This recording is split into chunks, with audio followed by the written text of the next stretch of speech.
Welcome to this explainer on Ian Goodfellow's monumental 2014 paper, Generative Adversarial Nets. Look, if you're a graduate student just starting to wade into machine learning research papers, you've probably realized pretty quickly that they can be incredibly dense. But today, we're going to break down a paper that is fundamentally a game changer. And honestly, we got to start right at its boldest claim. This idea that machines can create highly realistic data completely from scratch, which absolutely shattered how we think about artificial intelligence.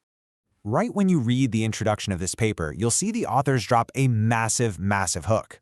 They were basically promising a way to generate perfect, hyper-realistic data by totally bypassing the impossibly slow, complex math of the time.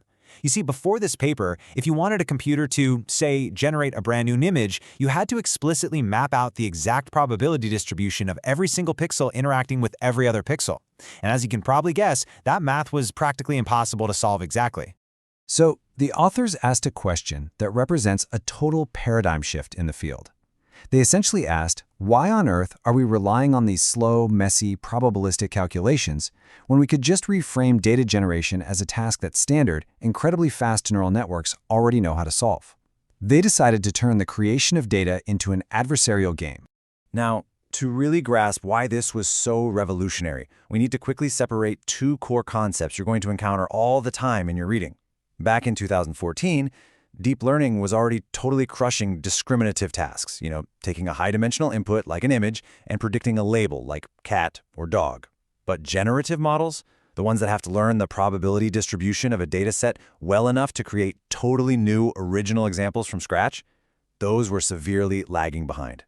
And this neatly summarizes the related work section of the paper, which, by the way, is a section that often trips up new students. The pre-GAN problem was basically this. Older generative models got completely stuck calculating these giant, unnormalized equations, divided by a partition function.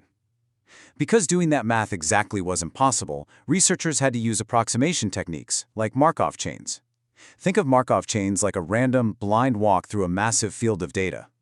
They are notoriously slow, and they really struggled to jump between different types of images. Goodfellow's team desperately wanted a way out of this mathematical quicksand. So let's look at the core idea they came up with: the counterfeiter and the police. Pro tip for reading dense papers: whenever you can find the author's real-world analogy, that is gold. The paper proposes pitting two distinct models against each other. The generative model, or the generator, is like a shady team of counterfeiters. They're actively trying to print fake currency from scratch and pass it off without getting caught. On the flip side, the discriminative model, the discriminator, acts like the police. They're inspecting the money to determine if it's the real deal or a fake. So the generator starts out with these random scribbles trying to pass them off as real, while the discriminator tries to catch the fakes. And this continuous competition drives both teams to improve until the counterfeits are completely 100% indistinguishable from the genuine articles. Okay, so moving from that analogy, how does this Minimax game actually work under the hood? How is this competition practically run in code? Well, the training loop goes step by step like this. Step 1. The generator takes a vector of random noise. Just imagine a blank canvas of pure static. Step 2. It pushes that noise through its neural network layers to output a data sample, like an image. Step 3. The discriminator looks at that generated image, compares it to real data, and spits out a single number: the probability that the image is actually real. Finally, step 4, both models get updated using standard backpropagation based on that result.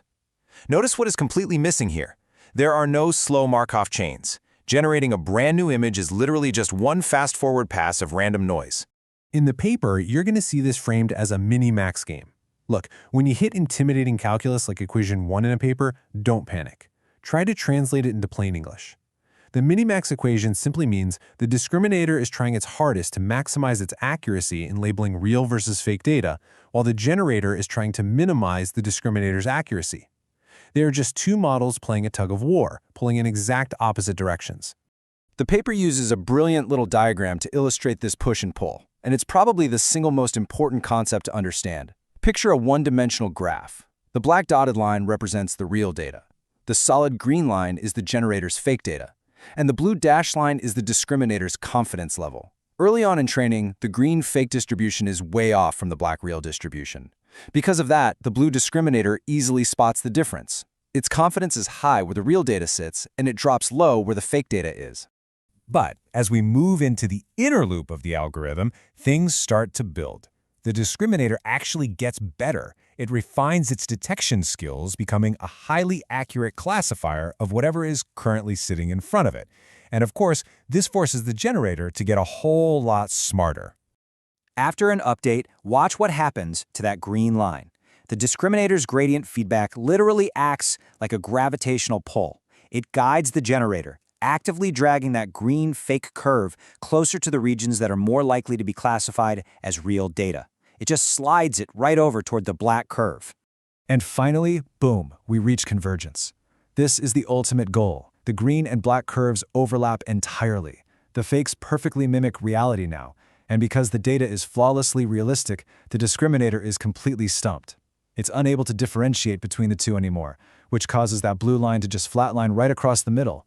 The discriminator is literally reduced to blindly guessing a coin toss. Game over. The generator wins. So the theory makes sense, but proving the perfect fake is the next big step. A huge part of reading ML papers is getting through the theoretical proofs, and Section 4 of this paper is definitely full of heavy calculus. But first, check out the actual physical results of that theory. The paper shows handwritten digits from the MNIST dataset alongside animals from CIFAR 10. But here's the absolute kicker. What the authors really emphasize is that the nearest training example to the generated image looks completely different. This proves the models haven't just memorized the training set to cheat the game. These are fair, random draws. They are entirely new, uncorrelated creations born from pure noise. To guarantee those results mathematically, the authors lay out Theorem 1. Again, when you hit heavy math, visualize it. The paper uses something called the Jensen-Shannon divergence. Imagine two blobs on a whiteboard. One is the real image blob, the other is the fake image blob. The Jensen-Shannon divergence is simply a mathematical tape measure of the distance between these two blobs. The dense math is just there to prove that the global optimum is reached when the distance between them shrinks to exactly 0. And when that distance finally shrinks to 0, you hit this specific magical number, -log4. That is the punchline to all the proof. It is the absolute minimum loss value reached by the virtual training criterion when the generator has flawlessly replicated the data generating process. More importantly, it proves the networks won't just glitch out and chase each other in endless circles forever. They actually arrive at a destination. Bringing this all together, why do GANs still matter so much today? We've unpacked the math and the mechanics from 2014, but why is this essential reading right now?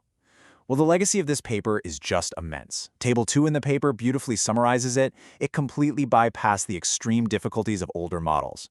By turning generation into a simple forward pass and throwing out the need for slow Markov chains or partition functions, GANs literally unlocked the modern era of machine creativity. They proved that standard backpropagation and dropout were really all you needed to build incredibly powerful generative models. Goodfellow and his team showed us that sometimes the very best way to solve an intractable mathematical problem isn't by throwing more complex math at it, but by changing the rules of the game entirely. Which leaves us with a pretty wild thought. If simple adversarial competition can drive machines to perfectly mimic reality, what other impossible problems in computer science can we solve simply by turning them into a game? Keep that in the back of your mind as you tackle your next research paper. Thanks so much for joining me on this explainer.